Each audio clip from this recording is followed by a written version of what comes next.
Today we're going to focus on reading, but there is a maths workshop as well coming soon and an IT one. So today it's just reception reading. Today we'll talk to you about speaking and listening and how important that is to move into reading and writing. We're going to look at how we do reading in school. We're going to talk a lot about phonics and make sure that you as parents have all the phonic knowledge that you need in order to support your children. And then we're going to talk about how you can help at home. Hopefully I won't go too fast. I will stop at points if we can get questions. If not, I can take questions at the end. I will post this video and the PowerPoint on the school website, so you will be able to look at it at a later date, so don't feel like you need to take any notes or anything. We're not at school, it's just more for your sort of information. So firstly, the importance of speaking and listening, and we've noticed this year more important than ever, because obviously speaking and listening is a vital skill for children to have in order to move into reading and writing.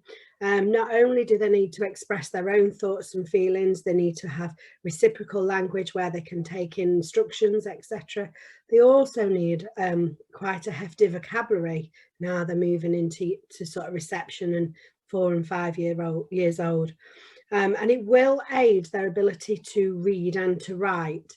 And so we will be spending quite a bit of time in school working on the children's vocabulary, working on sentence building, because one of the things we noted last year, and it's even more of a problem this year as a result of COVID, is language delay. And that is right across England nationally. They've noticed that for our early years children, particularly in Derbyshire, who will be doing quite a lot of work around language. Every year we always have a few children who have a speech delay or a language delay. Sometimes we have children who have a speech and language disorder, but this year in particular we found that quite a lot of children are having issues around speech and language, less as a result of delay but more as a result of inexperience because of COVID and lockdown. So speaking and listening is something we're going to be working really hard with the children on, and it's something that you can really help with at home. What we ask you to do is to do a lot of talking with your children, obviously talking to them about what they've done in the school day, etc., what they've learned at school, what did they have for lunch, those types of conversations. But we also ask you to start kind of doing a commentary on what they're doing and how they're sort of playing or interacting. So if you're going to the shops, talking about what you're doing, where you're going next, which aisle you're going to go to, if you're cleaning around the house or you're playing a game, lots of commentary about what you're doing because of the lack of experience these children have had as a result of lockdown. A lot of that sort of conversation type language has been lost, and these children haven't experienced it. So we ask you to talk to your children as much as possible, but also to model good listening. So looking at your child when they're talking to you, making sure you're attending to them, that they understand that when I'm looking at you and using eye contact, I'm listening. So I look like a listener is what we would say to them. Unfortunately, we have to nowadays ask people to make sure that they do put their telephones away at lunch times and meal times, coming to school, collecting from school, and that you engage as much as possible with these young children because of the amount of inexperience they've had and the lack of language. We want you to start to point out new vocabulary or words they don't know. Start to sort of look and share books where you can talk about things they may not have experienced themselves. Lots of singing of rhymes and poetry. On Facebook today, literally while we're speaking, we'll have popped up a song and nursery rhyme booklet for you to all have a look at. And I think it's coming on your Seesaw as well a little bit later on I think it's got 52 nursery rhymes and songs in there, because they're a good opportunity to increase children's vocabulary. And read as much as possible, not only reading with them their reading book, but also telling stories, whether that be verbally or written in a book. Either way, lots of reading and storytelling will really help with your children's speech and language. Both and all of those things will add to their ability to understand when they start to read themselves. So please if you take anything away from tonight, lots of talking and lots of modelling of good listening. So obviously today is about supporting children with reading and phonics. There's lots and lots of benefits for you reading with your child, not only that idea of improving their speaking and listening skills, but actually firing up those language neurons in their brain. As we say, due to COVID, our children have had much less experience than they would have done normally. They've had less social opportunities, and so less opportunities for those neurons in their brain to kind of start making connections between language. So lots of storytelling will help do that. Obviously it speeds up cognitive development, and it helps with their brain, more reading, more language. It supports with building relationships both with you and your child, within school, within social sort of situations, and reading is actually fun. It can be a nice calming activity in terms of going to bed at night and having a bedtime story. It certainly does raise children's IQ, and there's lots of research out there that says for a child who has a bedtime story every day, the difference in their ability to learn and their ability to make progress in school is huge. Their language development makes a massive impact on their progress, and as a result of that, children achieve much better. So if you're hoping for your child to achieve great things, reading is the place to start. And it does help them through different life stages because of the opportunities and experiences they can have in a book. It improves their ability to communicate with others. It perform better in school, absolutely. It supports their attention and development of concentration, and it does help them become a better listener. Certainly builds their imagination, their ability to be creative and to develop creative thought. Helps with critical thinking skills through experience, and actually helps them better to cope with life. So there's lots of reasons as to why we would want our children to be read to and to read. Now, in terms of the focus in reception on reading, there are 5 components of reading: phonetic awareness, vocabulary, fluency and comprehension. And in the past, what we've done is focus in reception on the phonics and the phonetic awareness of children, and actually not always taught the comprehension skills that children will need. So as part of the teaching that they will have in reception, there will be phonics sessions, there will be lots of speaking and listening, but they also will be talking and reading books together as individuals, in groups, in whole class, so that they can talk about what they understand is happening, they can describe what's happened in the book, they can find, select and retrieve information, they can start to deduce what might happen next, they can infer and understand. And that happens a lot when you're reading a book with a child. Now, obviously, in terms of fluency, that's something we're aiming for as children get older. But as we start their reading journey, what we are hoping to do is to increase their rate of sort of progress and their accuracy around reading. We want them to understand what they're reading and read with expression. But in today's workshop, we're going to focus on the phonics and the phonetical awareness and the speech and language in order to get that reading journey started. Later on, we'll talk about the next reading workshop and the one after that, because on each year group workshop, they're all very different. Today's is about phonics and a lot of phonic instruction, but the next one moves on that next step for when your child's in year 1 or in year 2. So today we're going to do quite a bit about phonics. So reading in school, first of all. Learning to read it's not a magic sort of formula. Those children that read regularly and practice are always the children that make progress.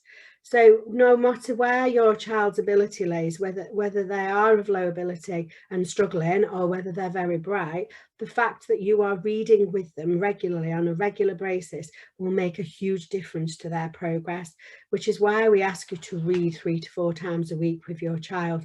It's really that important that we know that when we've baseline children who've come into us very low, those parents that spend the time reading with their children each week, we can see their progress really coming on. Every child will read in school. They'll read individually to a teacher or a TA, they'll read as part of a group, and we'll do reading as part of a whole class.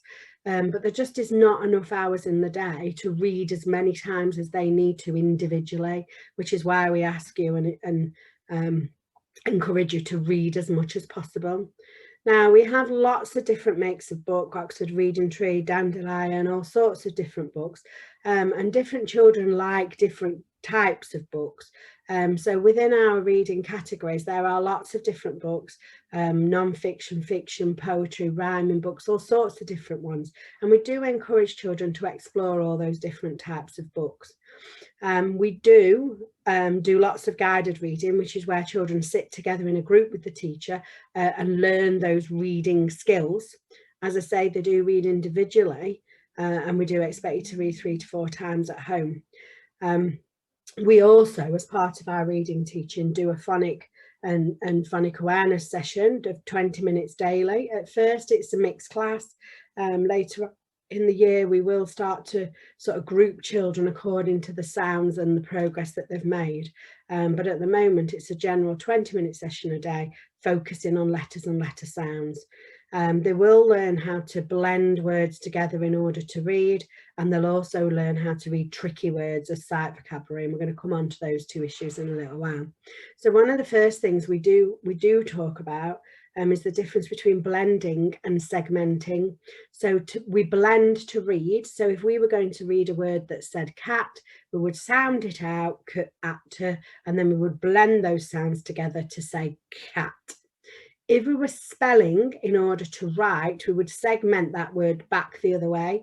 So cat would become k-at, and then we would match it to a letter to write it down.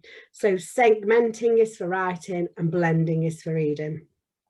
We're going to talk about tricky words, as I say, and that comprehension and the vocabulary and the fluency of reading are things that we focus on as part of the reading sessions alongside phonics. So at home, your child in reception will come home with 2 different types of books. They'll come home with a phonic reading book, which the teacher will change, which will match the letters and sounds that they're being introduced into their phonics. And they'll also come home with a general reading book that allows them to read a range of books for enjoyment.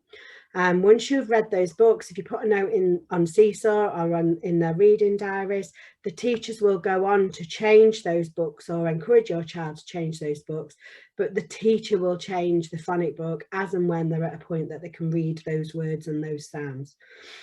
So that's in line with the government expectations, because the government have changed their sort of opinion on phonics over the last year or 2. And one of the major opinions is that children shouldn't be given or reading books that don't sit within the letters and sounds that they've already met. We've always been a successful school who have always met or exceeded national expectations in reading at the end of year 2. And we have a slightly different opinion on that.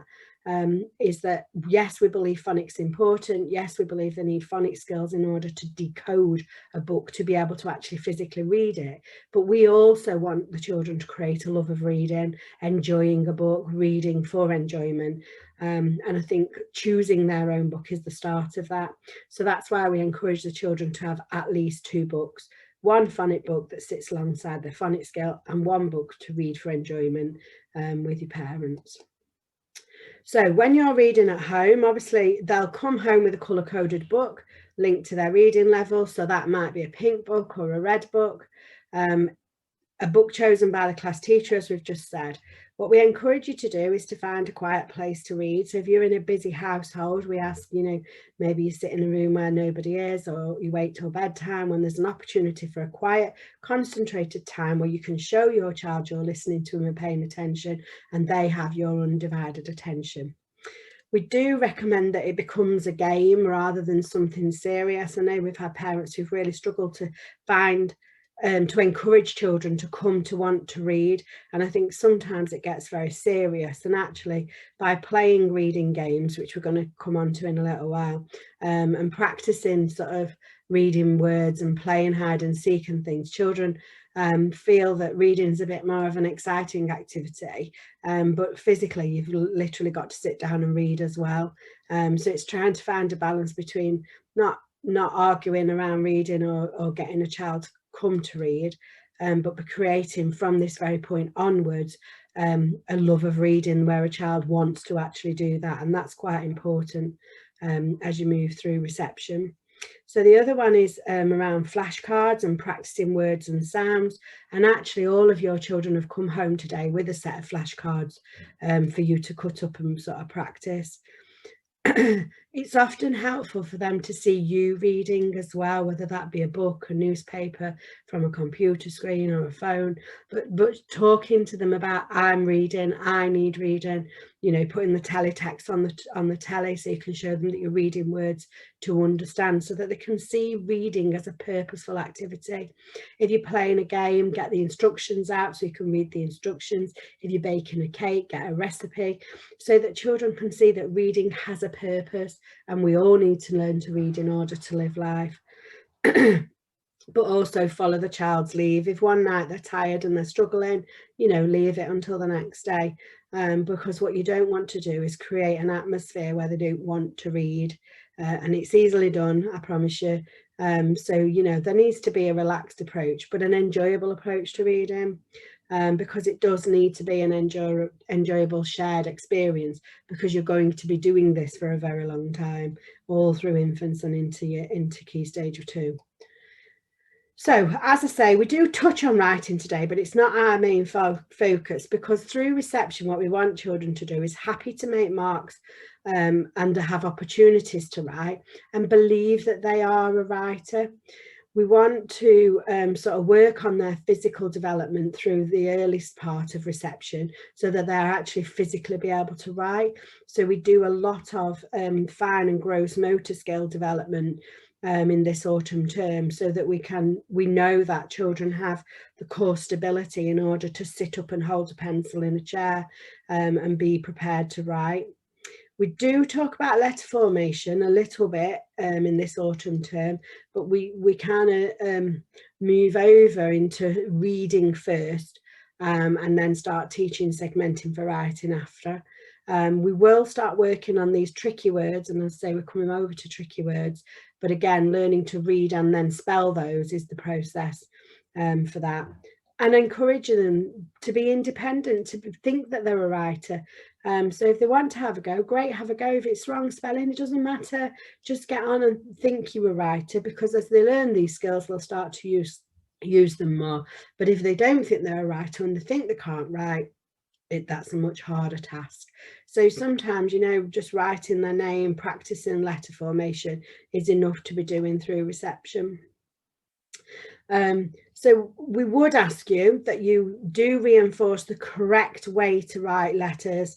Now we have huge problems with children coming through into school writing their whole name in capital letters.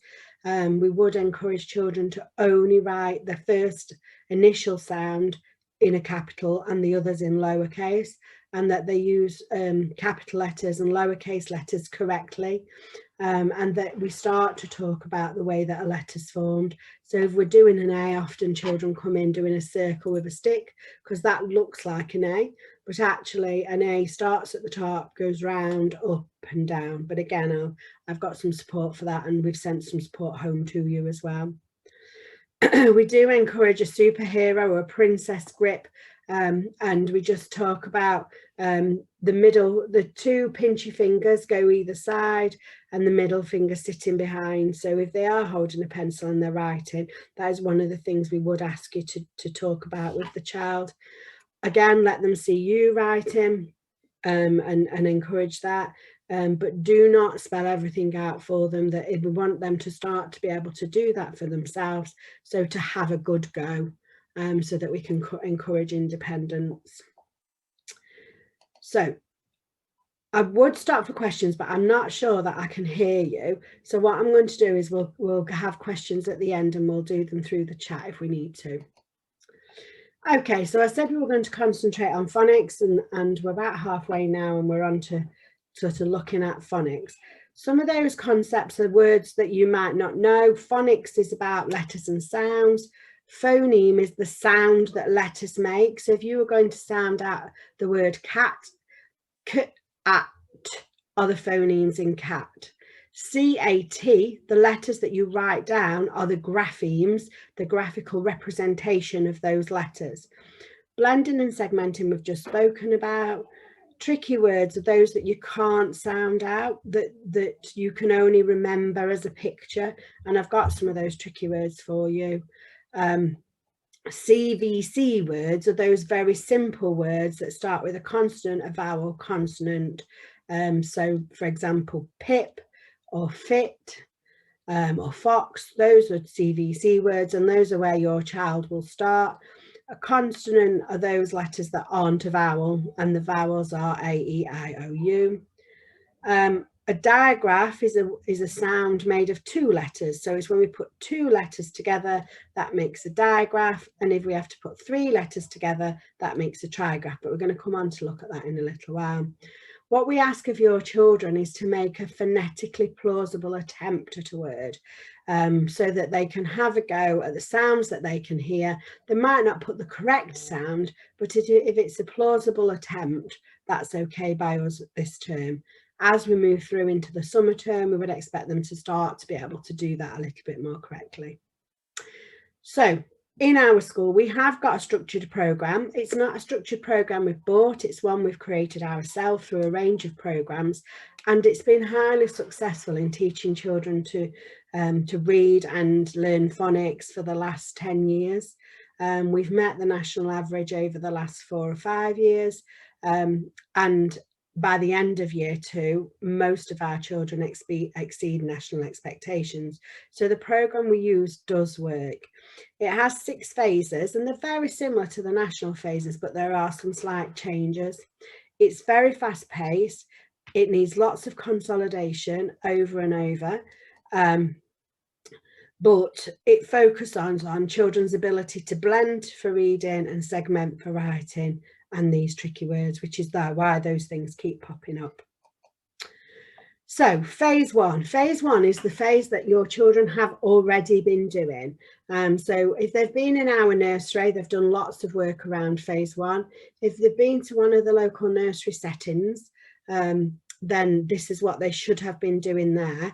And it's something that we would consolidate all of the time, because it's about listening and sounds in our environment, and discriminating between sounds, and starting the very beginnings of that blending and segmenting. So there's lots of work in phase 1 around listening, making and identifying sounds, whether that be in the environment, using their voice to make different sounds, or their body. So lots of games where you can have a go at those things. Now on our website, I'm going to show you in a little while, there's a whole section on phase 1 stuff, and there's loads of games and activities that you can play at home, and you can do that right from now. So I will show you that when I show you the website in a little while. Phase 2, which is where all your children are moving to now, is where we then start to learn specific letters and sounds and how they match together. So SAT, PIN, SAT, PIN are the first sounds that your children are being introduced to in the next few weeks. They can then have a go at making their own words with those 6 letters. These are the first tricky words we will start with: I, go, no, to, and the. Those are the first 5, and then once your child's picked up them, we will start on others, and we will also making sure that they can blend and segment VC, which is vowel consonant, as in is, in, it type words, and CVC, like we talked about earlier, cat, dog type things. And we would start to talk about capital letters, as I've already said, and start to talk about short captions and sentences. So some of the skills that you're going to need in order to support your child is this ability to blend, and this is one of the things we spend a lot of time working on with your children. So what we want children to do is to understand what a sound button is. So if this was the word written down, each letter makes one sound. So we will put dots under the letters and then press the letters. S, it, Now that's just sounding out a word, but what we want to do is then to blend those sounds together. So we would go sip, sip, sip, sip, to start to blend those letters together in order to make a word. Now, sometimes we need two sounds to make a word. And as you can see, this one has got two sounds in, but it's been labelled incorrectly because d, o are two separate sounds. It's actually this third sound here, a C and a K go together to make one sound. So this word should be dot, dot, dash, d, o, k, d, o, k, d, o, k. Duck. And other examples of those two letters, those digraphs that go together to make one sound at this early stage is double F, double L, double S and CK.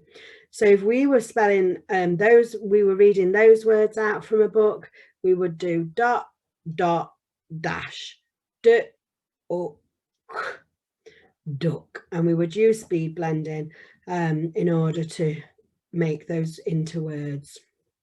So one of the things that we sometimes have a problem is how does something sound? Particularly in Derbyshire, we have a tendency to chop the beginnings and ends off of words, and we don't always say some of the sounds particularly clearly. But obviously for a child who's learning to read and write, that's really important about where your mouth goes and what your mouth does. So for example, a really good one here is but it's not it's which is quite a different sound. So not but so if you were talking about cut, k, t, cut. Now this video we're not going to play now, but it is on our website, and you can watch that, and that talks about all of the different sounds and how you can make sure you get clear pronunciation of all those sounds. So we keep talking about tricky words. These are reception high frequency tricky words. I have sent you a copy of these home tonight with your flashcards. So those are the words that they will learn first, and they'll work through all of those words. And as you can see, many of those are either VC or CVC words. So we would build up children's sight vocabulary of those words alongside their knowledge of letters and sounds, so that by the time we get to the end of reception, they can sound out most sounds or blend them together to read, and they can read and spell these words. So that's our aim. So one of the other things that our government in its wisdom has introduced is that in order to be able to do a phonic assessment in year 1 to see if children have met the standard at the end of year 1, one of the things they want us to do is to teach children to read words, whether they are real words or not. Now, it was quite controversial when first introduced, because parents very much were saying, well, why would you bother teaching them to read words that aren't words? But the idea that you sound out a word and it doesn't make sense is actually a good lesson for children. So sometimes we would call them alien words, and they're words that don't make any sense at all. So as you can see in the list here, there's 4 words there that, although they're a vowel and a consonant, or a consonant vowel consonant word, when you blend them together, they don't actually make a real word. And so we call them alien words. And sometimes we might ask the children to sort a set of words into alien and real words. The reason for that is to make sure that they are understanding that when they read something, it does make a real word. And so that's something that you might experience in homework, for example. So in phase 3, we would teach all sounds so that by the end of reception, children can write most words. But as you'll see, the English language is not an easy one. And sometimes there are 3, 4, 5 different ways of making that sound. We don't touch on that until we get into reception, into year 1. In reception, we would just learn one representation of each sound. We will start to learn the alphabetical names of them in order to describe to write, but we'd start off with just being able to know that that a C says K, and most of the time it says K. Later on in year 1 and 2, we will learn that it can actually say other things as well. But for now, it's K, and its alphabetical name is a C. We will do more tricky words for reading. You've got the first 45 high frequency words. There's another set of 100 and then another set of 200 after that. And by the end of year 2, we would expect children to be able to read and spell all of those words. So we break them down into little sets. As I say, the first of these 5 here, we would expect them to be able to read them and start to be able to write them. So as they then start to practice writing, they've got a few words that they can start to build sentences. Because if you think if they can do I can go to they can go to lots and lots of places. So then you can start, as you move into the spring and summer terms, building sentences with the words and the knowledge that they've got. And as we said already, we'll be blending and segmenting, reading and writing words, and having a go at some captions and simple sentences by the end of sort of the summer term next year. So blending with digraphs is exactly the same as blending with individual letters or graphemes. So here you can say the double O where it goes together. So we've got m, oo, n. If you notice, I didn't say m, because this isn't a m, it's a m, m, oo, n, m, oon, moon.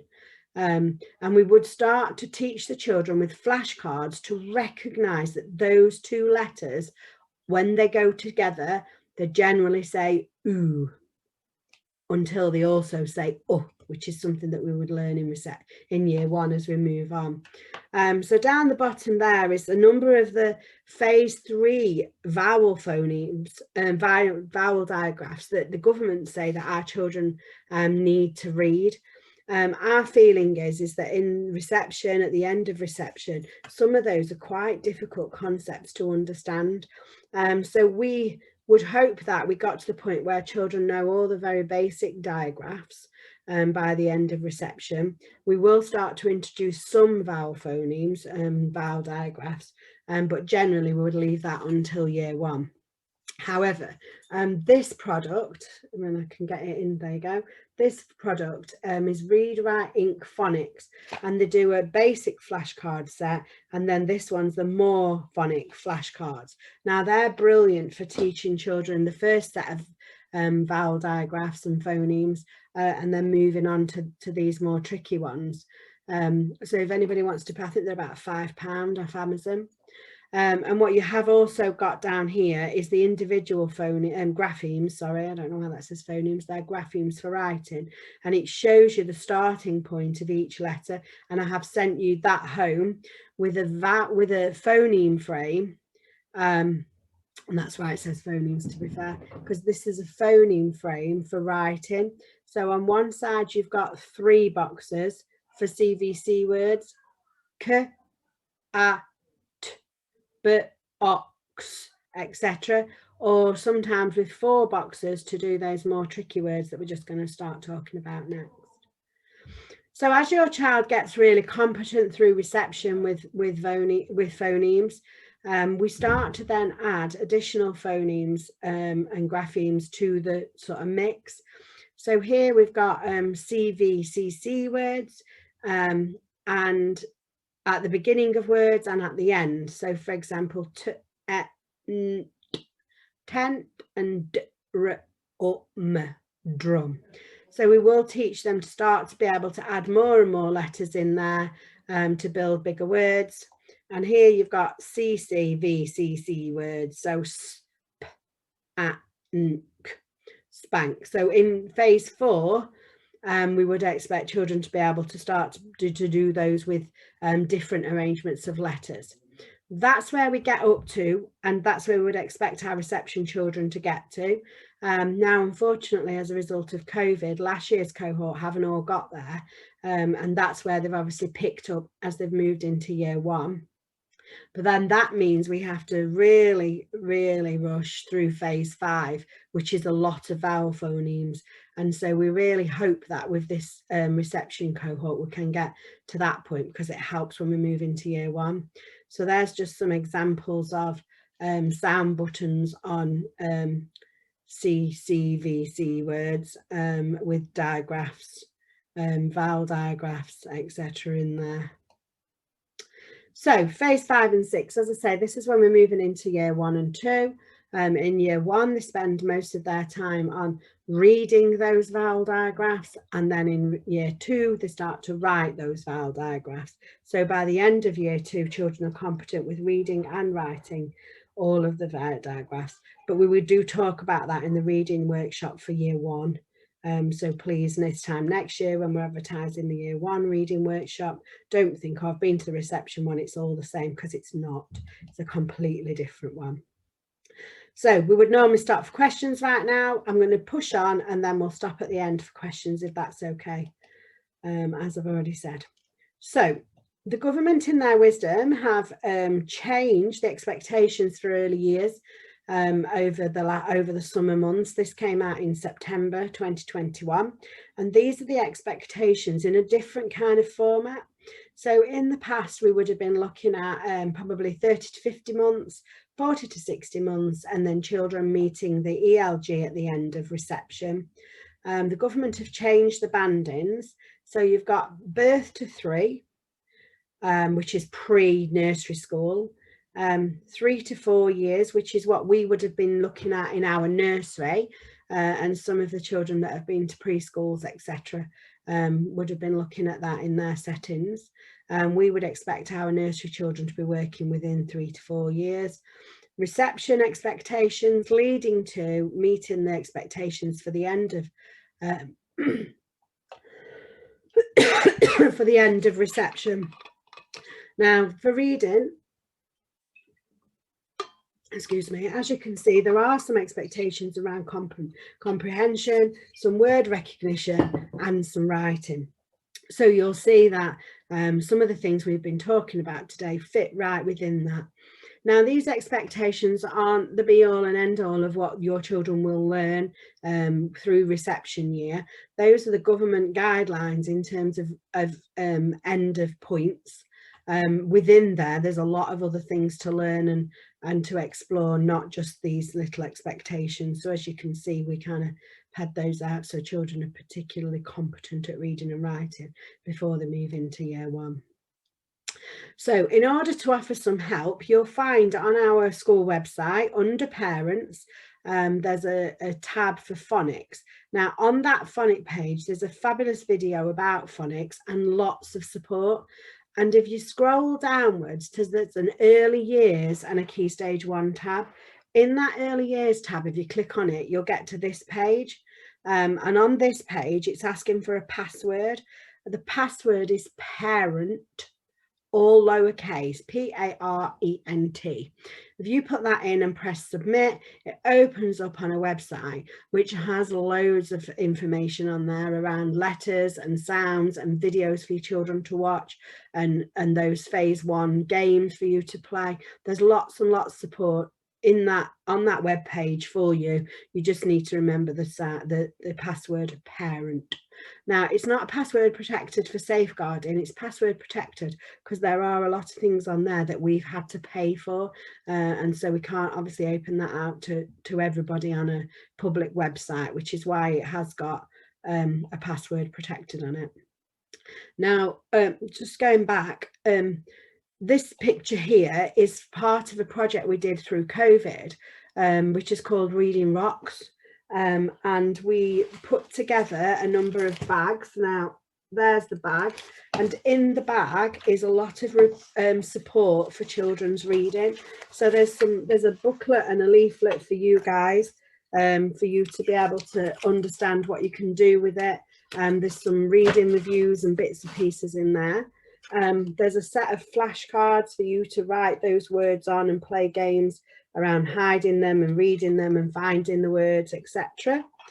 There's a little finger space man for you. I don't know if you can see that, a little finger space man for you to use in between words when you're reading, or in between the flashcards to make sentences. So that's a finger space man to help children remember how to do that. There's a pointer for your children to point at the words that they're reading. There's a reading strategy key ring to give you some ideas of how to help them. There's a set of googly glasses, if you can see them, to focus the children's attention on the reading. Just little gimmicks to really encourage children to read. There's a magic wand to get them to focus on the words. There's a robot to break down the words into robot words, type games.